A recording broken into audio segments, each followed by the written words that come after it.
Hi, this is unfinished project number 3 that I finished, and I just wanted to take you through it and look at it.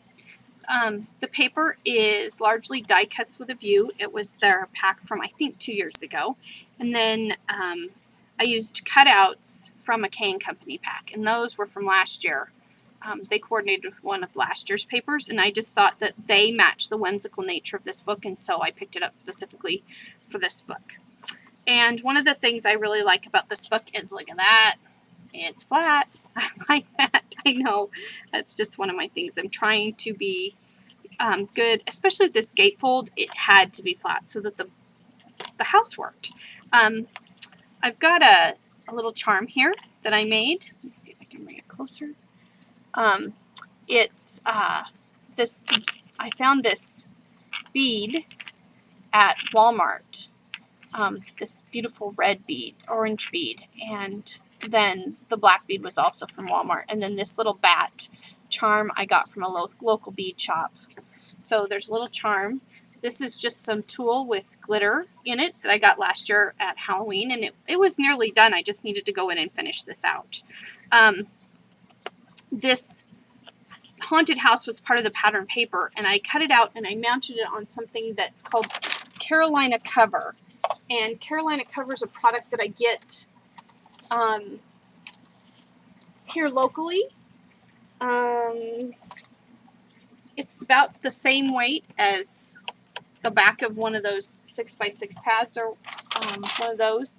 It's acid-free. It's semi-glossy on one side. As you can see, it's it's a little thinner than your average chipboard and quite a bit thicker than your average cardstock. And because of the density of the fibers, it's actually pretty darn strong. So I really like it for all kinds of things. But in this case, I just mounted the cardstock on the Carolina Cover, and then I glittered it, and then I covered it with triple thick. Yoli Bean turned me on to this triple thick. Ugh. I'm getting used to this angle. Wow.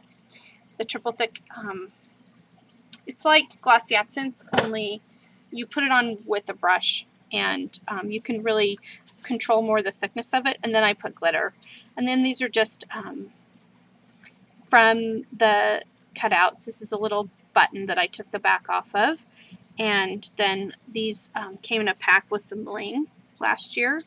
And this tree and the little bush I cut out with my silhouette. Okay, and this is a gatefold album, so it comes out like this. So on this side, just the pattern paper and a trick or treat cut out, and I just painted the back of that with some jacquard paint. It's made by this. It's the paint that the company that makes Pearl-Ex puts out. And then on this side, these are just two different kinds of pumpkin ribbon that I had that I put, just cut the pumpkins out. And then this is something that I cut out with my silhouette, put a lot of glitter on, just a little flourish.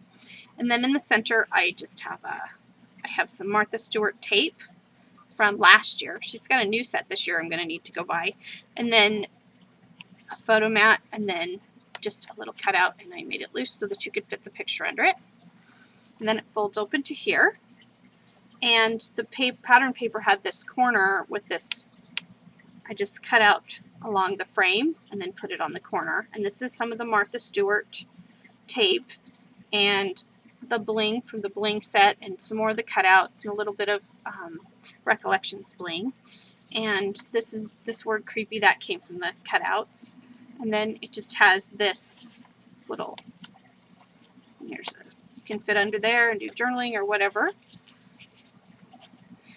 And then in the center, there's this page. Notice these are all on the Carolina Cover. I use chipboard very little. I like the Carolina Cover for a lot of things. So this is some ribbon I think I got at a thrift store, and I just sprayed it with the Homemade Glimmer Mist. And I tried to make it inconsistent. It was white with gold borders, and I sprayed it with the plum, kind of purpley, but I wanted it to be not all really dark or consistent. I wanted it to fade in and out, so it had that variegated look. And then this is just a little tag, and I put some baker's twine on it and a cutout, and it's just real simple. So you can add your photos. Never forget to leave room for your photos, guys. Then this is more of the tape and a cutout on the pattern paper. And then in the center is the, this is a photo mat. And then I just took a piece of pattern paper and made a little loop, put some tape on it, and this is some homemade flowers that I've made with punches, 2 layers of different kinds of pattern paper, and just some glitter glue in the middle, and it just comes out like this, and it's just, that's just one of the cutouts. Okay, and here, this one, the pattern paper had this border, so I just added this photo mat and I adhered it down on 3 sides, added that little thing, and then I put a tag inside. Just more of the ribbon with some of that great holiday Halloween baker's twine. I just love baker's twine. I really started to get a sense of how to use it and have been really enjoying it. And then in the center here we have a photo mat, and this is the Martha Stewart tape. This one is really wide and I love that, and I used it here at the corner too, and just one of the punch flowers. I used 2 layers, 2 different punches, and I just punch out the pattern paper, edge it with a little bit of black, and put a bling in the middle. And then the little witch, I have the cutouts, and then we turn it here. And again, another photo mat adhered on 3 sides with the title and the flower and the flourish, and then there's just this little very shiny tag backed with the pattern paper. And that goes underneath the photo, which at this angle it's hard for me to get it under there. There we go.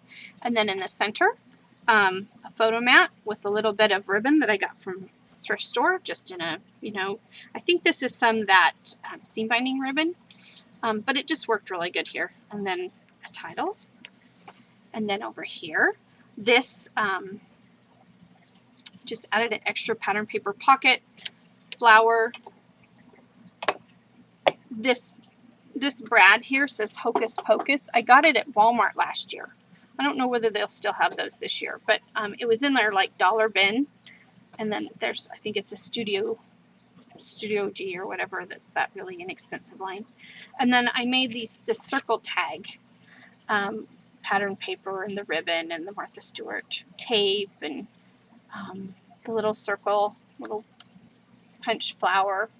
See, it's just 2 layers of a punch flower with some glitter glue in the middle. And it just has a brad at the top and it swivels.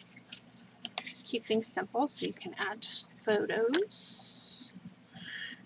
Here in the center, I have the pattern paper. It was really pretty, so I just added the tag with some baker's twine and a little flourish here. Oh, this is it has the brad on one side and a flower on the other, and it's got a paper clip in there. And it goes on this side. I didn't want to cover up these little guys forever because they're so cute. And that's the theme of this particular one. It's supposed to be cute. I had a Making Memories acetate half moon, and I added that, and then I made this tag.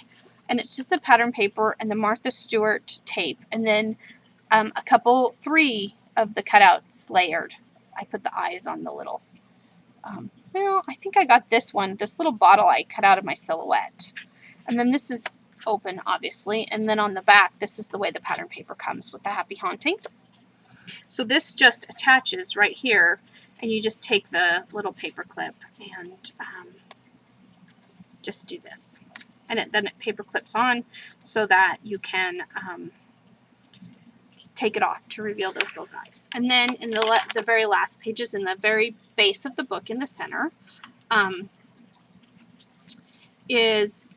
took an extra bit of pattern paper and made this good sized pocket and added some of layered on some more paper and some of the cutouts and a flower that I made with some bling from the Recollections. It's those crazy birds, and then just added a journaling spot. It's pretty nifty. And so then it just gate folds closed, just like this. I'm pleased to have finished another one of my mini unfinished projects. So, and I'm excited to get started with Halloween crafting anyway. I love Halloween, so I made like 4 Halloween books last year, so I'm excited to have this one done, and it's the first of this year. All right, we'll talk to you later. Bye.